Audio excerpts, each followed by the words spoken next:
আসসালামু আলাইকুম। ক্লাস 8 এর ইতিহাসের ক্লাসে আজ তোমাদের আলোচনা করব কেন্দ্রীয় শাসন বিভাগ। গত ক্লাসে আমরা আলোচনা করেছি লাইভ ক্লাসে ভারতীয় সংবিধানের প্রস্তাবনা এবং সেই প্রস্তাবনার বিভিন্ন যে অংশ সেগুলোকে বিস্তারিতভাবে ব্যাখ্যা করেছি লাইভ ক্লাসে। আজ আমরা আলোচনা করব তারপরে যেটা আছে ভারতীয় সংবিধানের প্রস্তাবনা, ভারতের যে কেন্দ্রীয় শাসন বিভাগ, সেই কেন্দ্রীয় শাসন বিভাগ নিয়ে আজকে আমরা আলোচনা করব। দেখো, এই কেন্দ্রীয় শাসন বিভাগ রাষ্ট্রপতি, উপরাষ্ট্রপতি এবং মন্ত্রী পরিষদ। রাষ্ট্রপতি, উপরাষ্ট্রপতি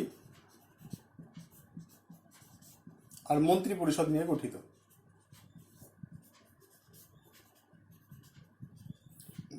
রাষ্ট্রপতি, উপরাষ্ট্রপতি এবং মন্ত্রী পরিষদ নিয়ে ভারতের যে কেন্দ্রীয় শাসন বিভাগ, সেই কেন্দ্রীয় শাসন বিভাগ গঠিত।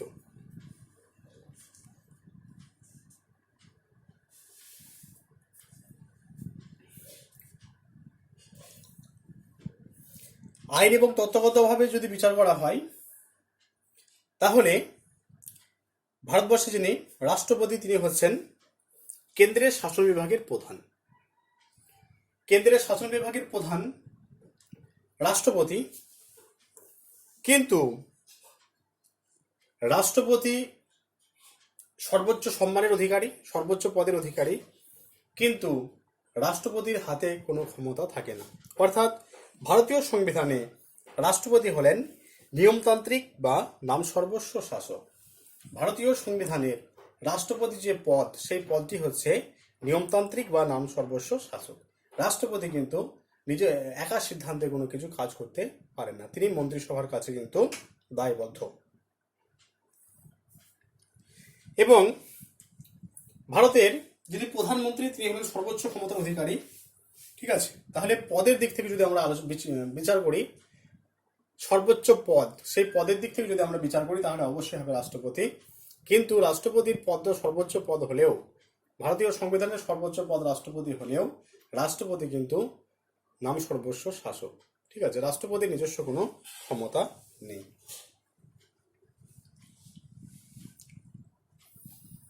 এরপর আমরা আলোচনা করব রাষ্ট্রপতির যোগ্যতা এবং কার্যাবলী নিয়ে।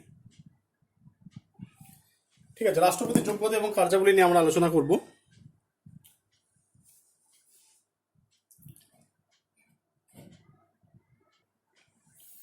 রাষ্ট্রপতির যোগ্যতা এবং কার্যাবলী।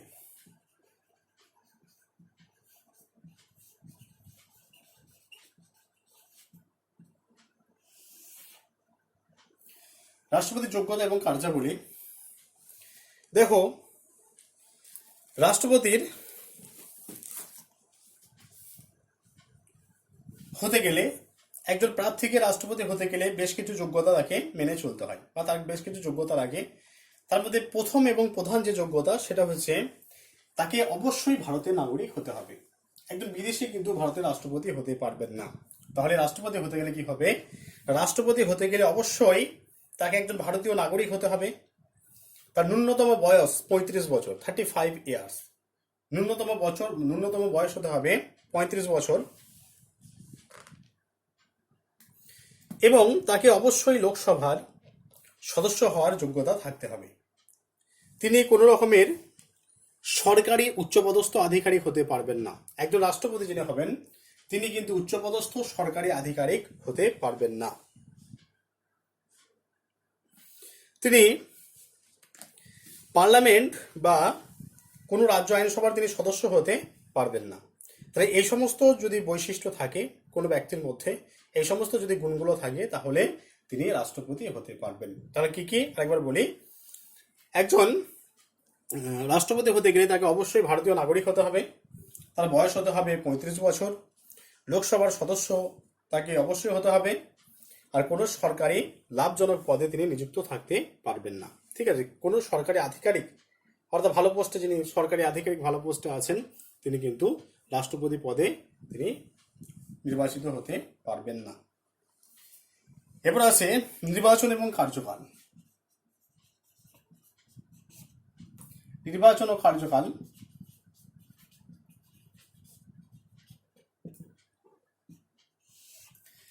নির্বাচন এবং কার্যকাল দেখো,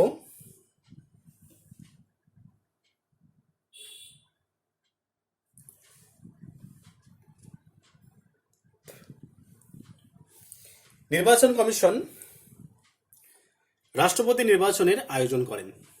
তাহলে the election commission of India বা যে নির্বাচন কমিশন, সেই নির্বাচন কমিশন কি করে? রাষ্ট্রপতি নির্বাচনের ব্যবস্থা করেন।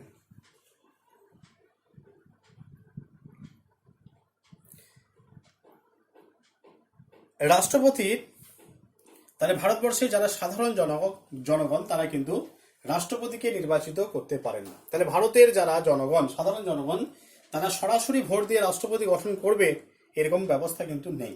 তাহলে ভারতের জনগণ পরোক্ষভাবে রাষ্ট্রপতিকে নির্বাচন করেন। প্রত্যক্ষভাবে ভারতবর্ষের যারা সাধারণ মানুষ, সার্বিক প্রাপ্তবয়স্ক ভোটাধিকার যাদের আছে, তারা কি করে? তারা পরোক্ষভাবে রাষ্ট্রপতিকে নির্বাচন করেন। প্রত্যক্ষভাবে রাষ্ট্রপতিকে নির্বাচনের কোনো ব্যবস্থা কিন্তু নেই।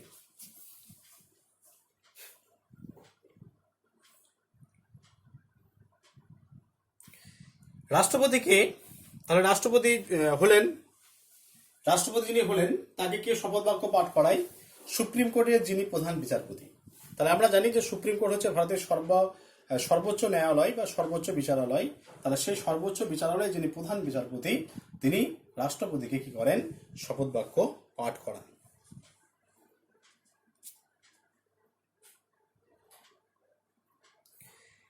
আবার রাষ্ট্রপতি নির্বাচন হচ্ছে 5 বছরের জন্য। রাষ্ট্রপতির কার্যকালের মেয়াদ হচ্ছে 5 বছর। এই 5 বছরের আগে তিনি, মানে 5 বছর হওয়ার আগে যদি কোনো রাষ্ট্রপতি যদি ইচ্ছা করেন যে পদত্যাগপত্র দিয়ে জমা দেবেন, তাহলে তার নিচে যিনি আছেন, অর্থাৎ রাষ্ট্রপতির নিচে যিনি আছেন উপরাষ্ট্রপতি, সেই উপরাষ্ট্রপতিকে তিনি পদত্যাগপত্র জমা দেবেন।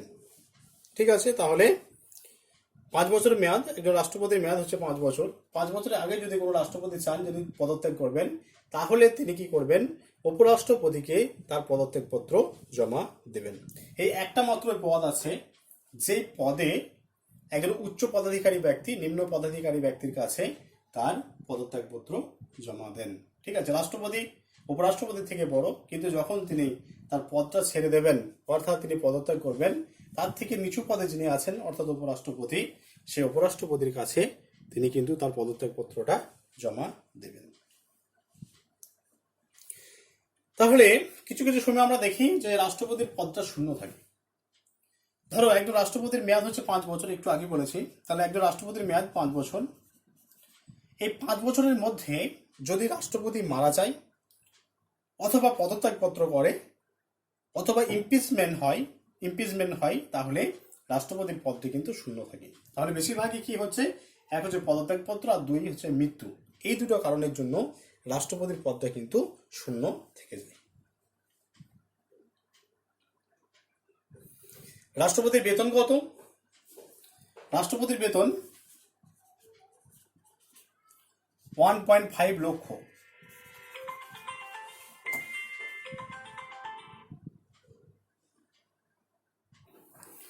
তাহলে ভারতের রাষ্ট্রপতির বেতন হচ্ছে 1.5 লক্ষ টাকা, মাসিক বেতন 1.5 লক্ষ টাকা। এবং যখন তিনি অবসর গ্রহণ করেন, তার অবসরকালীন ভাতা বা স্টাইপেন্ড হচ্ছে 9 লক্ষ টাকা। ঠিক আছে, তার একজন রাষ্ট্রপতির বেতন 1.5 লক্ষ টাকা মাসিক বেতন। এবং যখন তিনি পদত্যাগ করেন, অর্থাৎ তার যখন অবসর সময় হয়ে যায়, ভ্যালিডিটি শেষ হয়ে যায়, তখন তার ভাতা হচ্ছে, স্টাইপেন্ড হচ্ছে 9 লক্ষ টাকা। এরপর আমরা ক্ষমতা ও কার্যাবলী নিয়ে আলোচনা করব। এরপর আছে রাষ্ট্রপতির ক্ষমতা এবং কার্যাবলী। রাষ্ট্রপতির ক্ষমতা এবং কার্যাবলীকে আমরা 5টি ভাগে ভাগ করতে পারি। এক হচ্ছে শাসন সংক্রান্ত কার্যাবলী,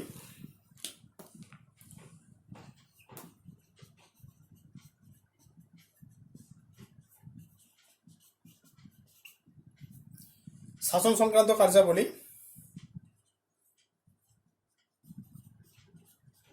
আইন সংক্রান্ত কার্যাবলী,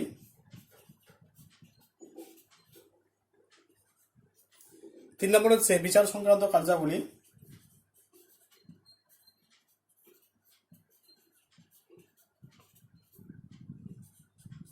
4 নম্বর অর্থ সংক্রান্ত কার্যাবলী,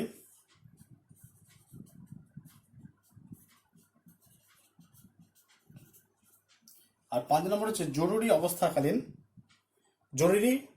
অবস্থা সংক্রান্ত কার্যাবলী।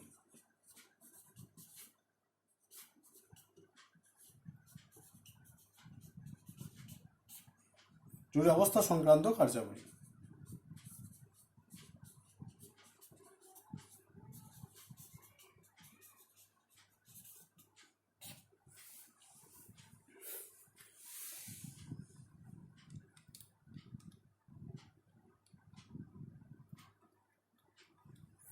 শাসন সংক্রান্ত কার্যাবলী, আইন সংক্রান্ত কার্যাবলী, বিচার সংক্রান্ত কার্যাবলী, অর্থ সংক্রান্ত কার্যাবলী আর জরুরি অবস্থা সংক্রান্ত কার্যাবলী, এই 5 ধরনের কাজ ভারতের রাষ্ট্রপতি করে থাকেন। এবার আমরা এগুলো ব্যাখ্যা করব। দেখো,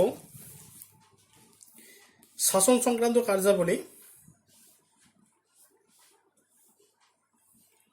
বিভিন্ন সাংবিধানিক উচ্চপদে যারা আছেন, তাহলে 1 নম্বরে এটা আলোচনা করছি আমরা।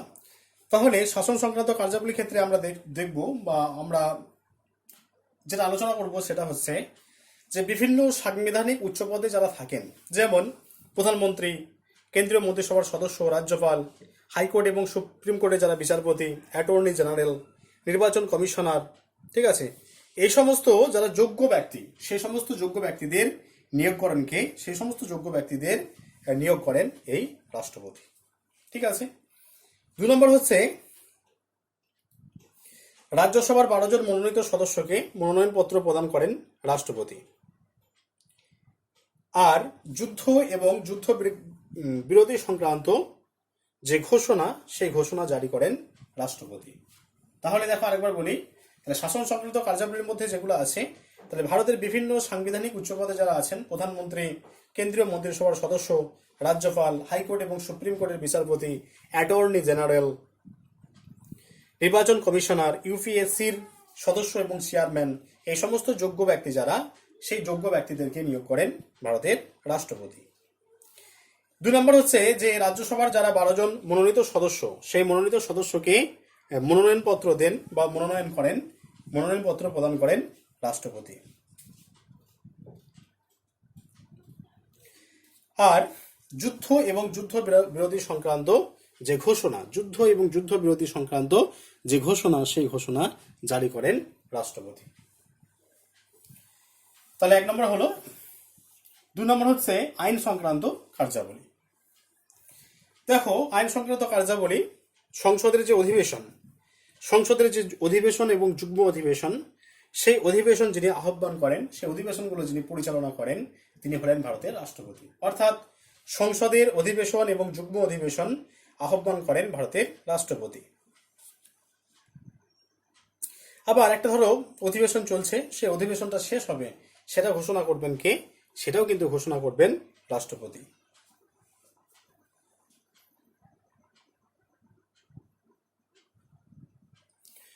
আবার প্রধানমন্ত্রীর সুপারিশে লোকসভা ভেঙে দিতে পারেন রাষ্ট্রপতি।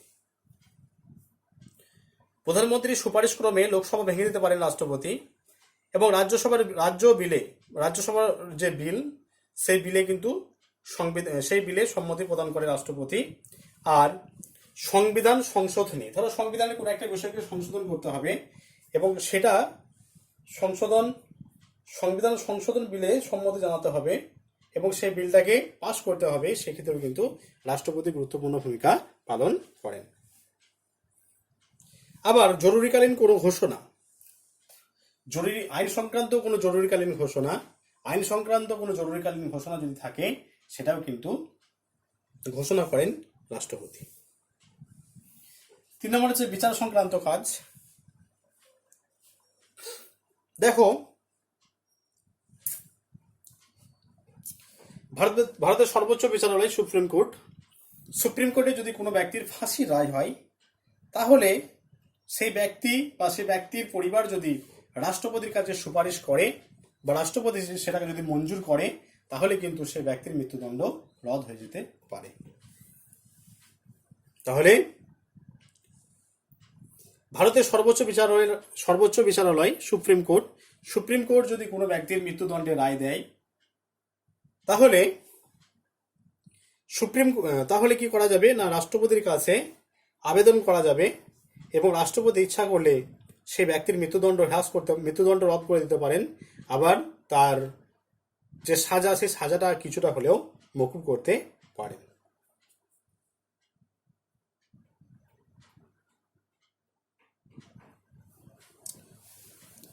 এই গুরুত্বপূর্ণ কাজটা করে থাকেন ভারতের রাষ্ট্রপতি। আচ্ছা, নেক্সট হচ্ছে অর্থ সংক্রান্ত কাজ। 4 নাম্বার আছে অর্থ সংক্রান্ত কাজ। দেখো, অর্থ সংক্রান্ত কাজের ক্ষেত্রে অর্থ বিল, বাজেট পেশ, এই সমস্ত ক্ষেত্রে এই রাষ্ট্রপতি হচ্ছে গুরুত্বপূর্ণ ক্ষমতার অধিকারী।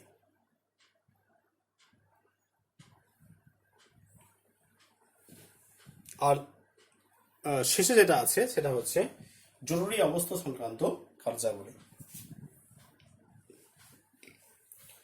রাষ্ট্রপতি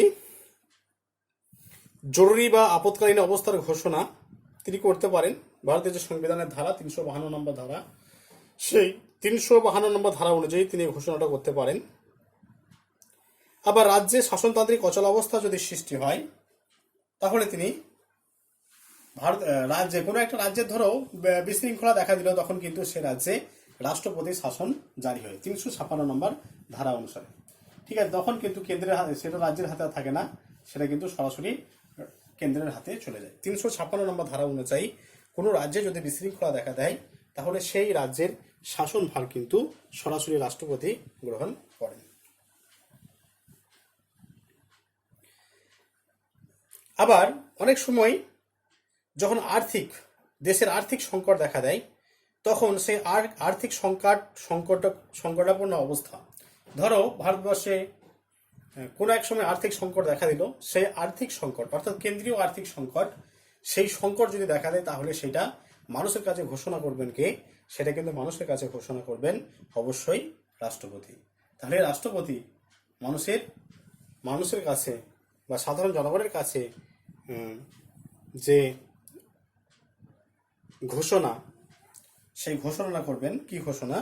আর্থিক সংকট অবস্থা সংক্রান্ত ঘোষণা। সেই ঘোষণাটা কিন্তু করবেন ভারতের রাষ্ট্রপতি। তাহলে এই সমস্ত কাজগুলো করে থাকেন রাষ্ট্রপতি। আবার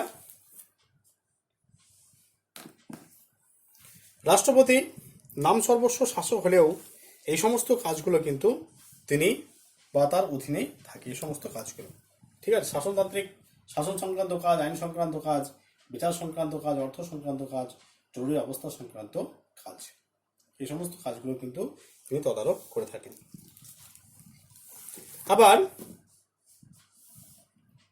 যখন যুদ্ধ বাধে, তখন ভারতের যে স্থলবাহিনী, নৌবাহিনী, আকাশ বাহিনী, ঠিক আছে, এর যিনি প্রধান, তিনি হলেন কিন্তু ভারতের রাষ্ট্রপতি। আকাশপথ, জলপথ, আকাশ বাহিনী মানে আকাশপথে যারা যুদ্ধ করে, জলপথে যারা যুদ্ধ করে, স্থলপথে যারা যুদ্ধ করে, তাহলে এই সমস্ত ক্ষেত্রে কিন্তু ভারতের রাষ্ট্রপতি হচ্ছেন প্রধান ক্ষমতার অধিকারী। এবং এই প্রধানমন্ত্রীর পরামর্শ অনুসারে কিন্তু কোনো দেশের সঙ্গে যুদ্ধ বাধে, আবার যুদ্ধ যে সমাপ্তি, সে যুদ্ধ সমাপ্তি ঘটে এই রাষ্ট্রপতির নির্দেশে।